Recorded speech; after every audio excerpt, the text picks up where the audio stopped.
I still remember the exact moment I realized my job was no longer safe. It wasn't an email, it wasn't a warning, it was the silence. The kind of silence that fills a room when people stop seeing you as an asset and start seeing you as a problem. I had given that company years of my life. Late nights, missed weekends, pieces of myself I never got back. I believed hard work spoke louder than politics. I believed loyalty mattered. I was wrong. That morning, as I walked into the office, conversations stopped just a second too late. Smiles felt rehearsed. Even the air felt heavier, like it knew something I didn't. I sat at my desk, opened my laptop, and tried to focus. But my chest felt tight. My instincts were screaming, even though my mind kept telling me to stay calm. You're imagining things, I told myself. But what I didn't know that day was that a decision about my future had already been shaped, without my voice in the room. My boss had always been charming, confident, the kind of person who spoke smoothly in meetings and made problems sound smaller than they were. I used to admire that about him, until I became the problem he needed to explain away. Over the past few weeks, my ideas had been questioned more. My reports reviewed twice, my achievements quietly credited to team effort. Still, I stayed professional, quiet, focused, because I believed if I kept my head down, the storm would pass. Then came the meeting invite. Board review, mandatory attendance. My name at the bottom. No agenda. As I walked into that room, I felt it.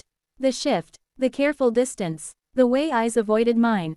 My boss spoke confidently, calmly. He talked about concerns, about direction, about fit. He never said my name directly. But everyone knew. I sat there, listening as my work was gently dismantled with polished words. No anger, no facts, just doubt placed carefully into the room. And in that moment, I understood something painful. This wasn't about performance. This was about control, and I had already lost it. After that meeting, nothing was said to me directly. No warning, no discussion, just polite distance. Days passed, and the pressure grew.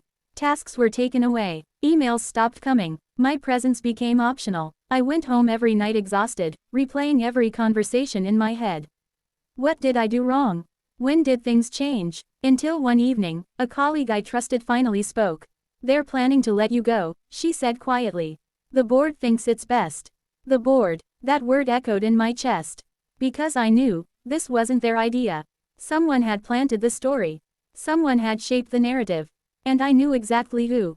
I felt shattered, not because I was losing a job, but because I was losing the version of myself that believed fairness existed in rooms like that. For days, I barely slept. I felt small, disposable, like my years of dedication had been reduced to a line item. But somewhere in that pain, something unexpected happened. I stopped crying, not because it didn't hurt, but because I saw the truth clearly for the first time. They wanted to remove me quietly, to make me accept a story that wasn't mine. And suddenly, I understood my power. I didn't need to fight. I didn't need to beg. I didn't need to defend myself to people who had already decided.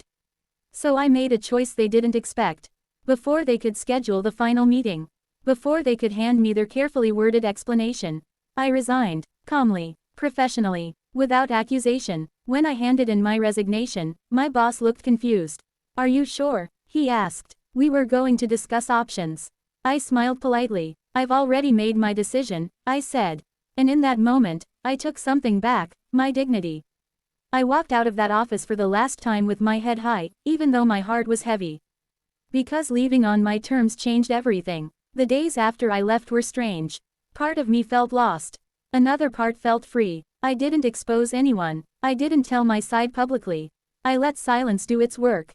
And silence has a way of revealing cracks. Projects I had managed began to fall behind. Questions arose. The board started noticing gaps they hadn't seen before. Not because I wanted revenge, but because truth doesn't disappear when you remove the person carrying it. Weeks later, I heard what happened. My boss struggled to explain decisions he didn't fully understand. Blame shifted, stories changed, and slowly, quietly, confidence in him faded. I wasn't there to witness it. But I didn't need to be. Because karma doesn't always arrive loudly. Sometimes, it arrives as realization. I moved on, found a place where my voice mattered. Where my work wasn't used as a shield for someone else's ambition. And one day, as I sat in my new office, sunlight coming through the window, I felt something I hadn't felt in a long time. Peace. Looking back, I understand now. Walking away calmly wasn't weakness. It was strength. I didn't lose that job. I outgrew it. And my boss, he didn't destroy me. He revealed exactly who he was, to the people who needed to see it most.